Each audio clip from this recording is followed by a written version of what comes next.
Hi, I'm Sally and I'm here to compare and evaluate the recruitment process for two companies. The process is very important to businesses and selecting the suitable candidate for the job role is essential. I'll be looking at two organisations, Brooksby Mountain College and McDonald's Restaurants.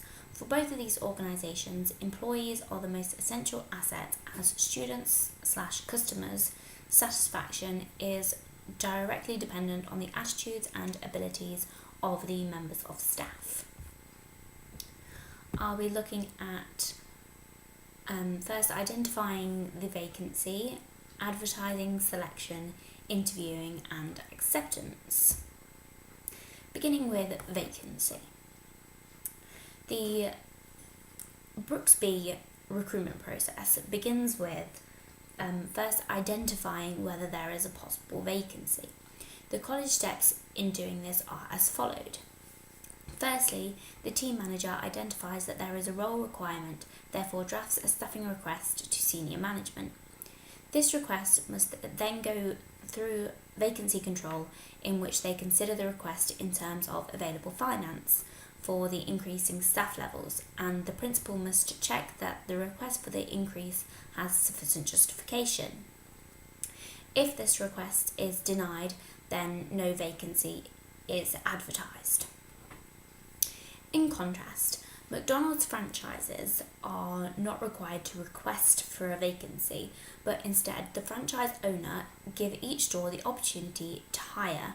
This usually takes place in September, but similarly is only an option once the owner has analysed financially if the company should begin the recruiting process. Once this has been established, the responsibility is then passed to the business manager to identify whether a role or several roles are available to be advertised. And if he or she turns down the opportunity, no vacancy is advertised.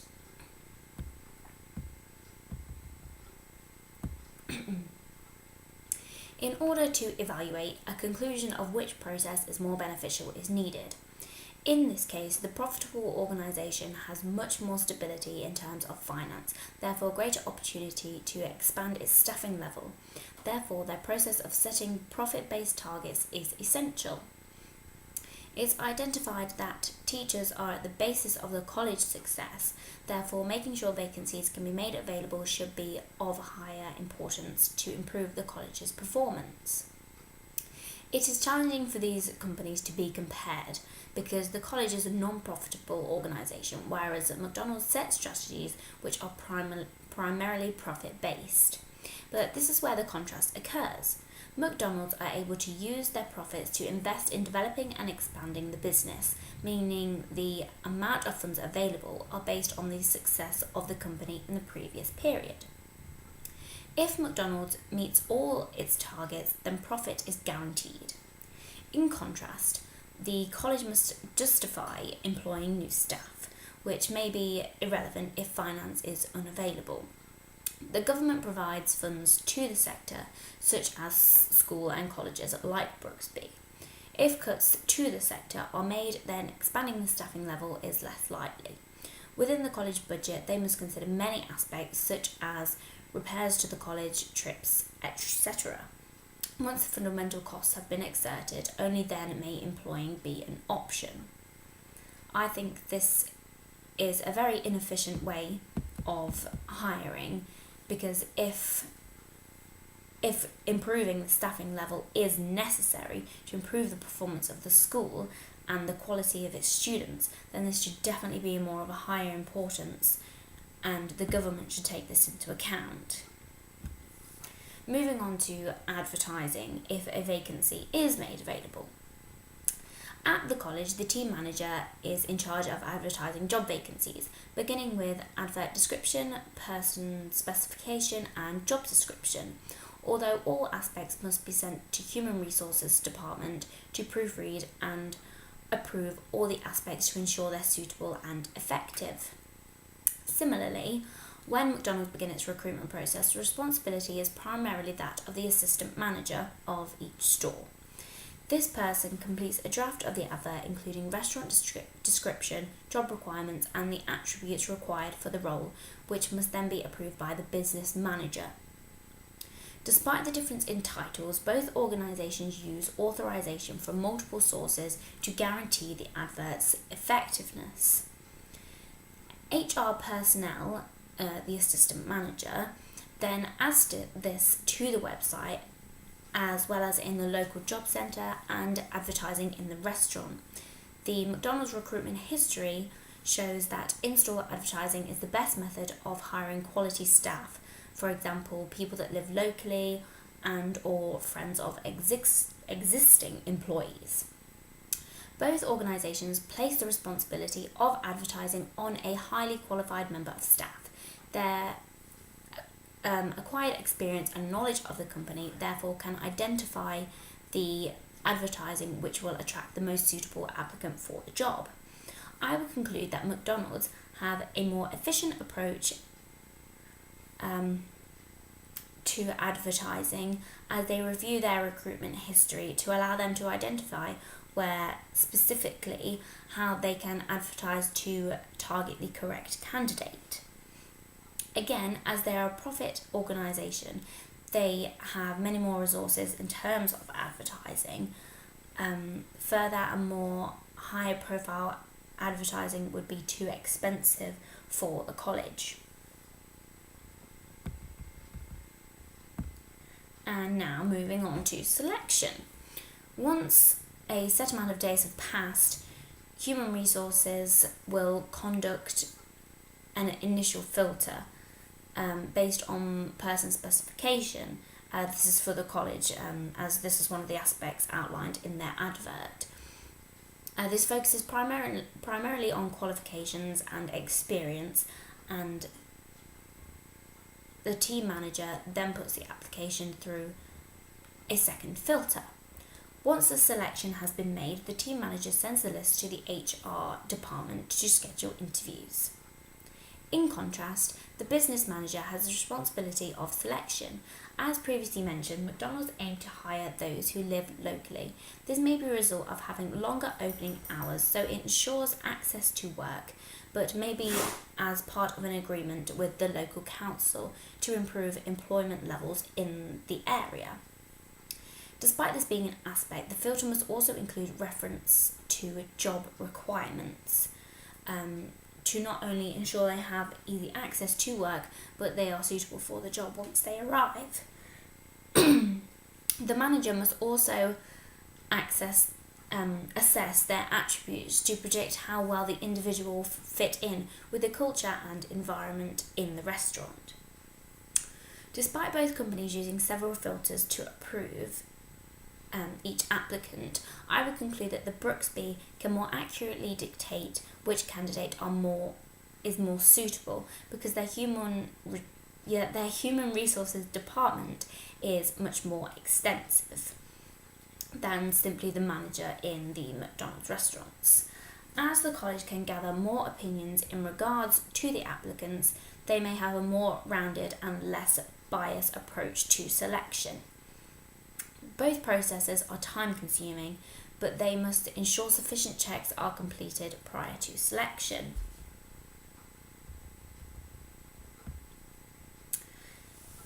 It's very important that the interviews are planned to ensure that they work for all parties involved. Beginning with the Brooksby procedures, the Human Resources Department will check diary dates of the team manager, the vice principal and Human Resources Department to find suitable dates and times, which are then sent to the successful applicants. At this point, unsuccessful applicants are also informed that they were not successful.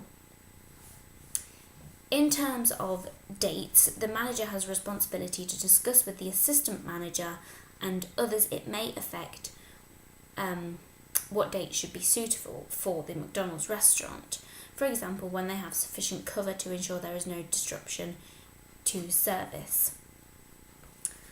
Unlike Brooksby, McDonald's franchise stores are not obliged to communicate with unsuccessful applicants.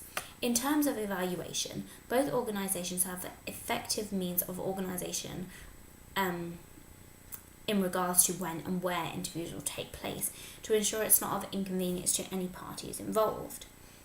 Although there is one outstanding contrast, this is in terms of communication with applicants.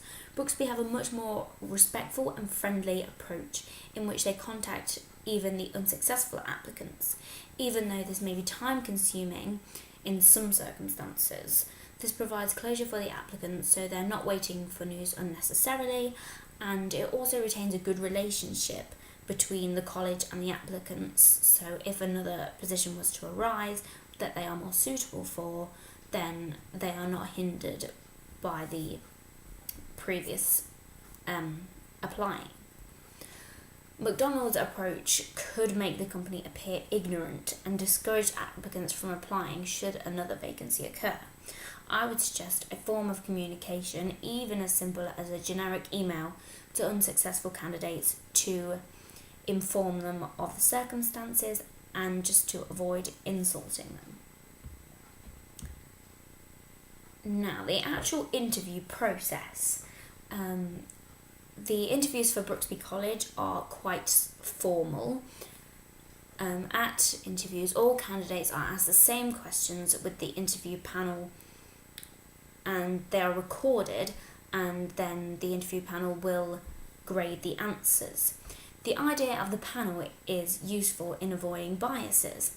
The candidate with the highest score needs to be approved by a member of senior management, and if they are successful, the candidate is offered the position. If the successful candidate is offered the contract but declines, this may then be offered to the runner-up. The McDonald's interview process is very different.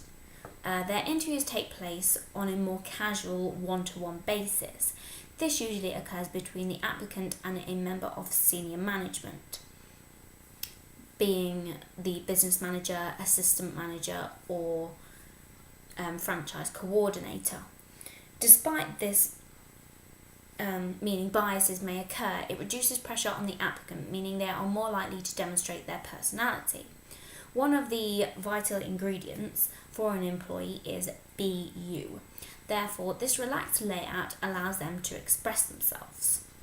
During the interview, there is also a practical element, which is imperative in deciding if the applicant is suitable. Not only does it allow them to show their reaction in situations, but the manager can also observe how they interact with customers and other members of staff. The company usually contacts candidates within 10 days regarding job offers, once the assessment process is complete. The restaurant ensures the right person is taking the interview. The senior member of staff has experience and knowledge of the sector and the restaurant itself, meaning they can assess if the individual fits with the culture of the organisation. Although having a panel such as on Brooksby, with Brooksby, it may result in a more thorough assessment. Therefore, I would suggest that the Brooksby approach is more effective. And finally, acceptance. If the applicants, this is regarding both companies, if the applicant accepts the offer of a contract, the company must then ensure they complete final checks, including DBS check and references, to protect the companies by attaining all the relevant knowledge of the individual. Once this is complete, the individual will identify a suitable starting date when an induction will take place.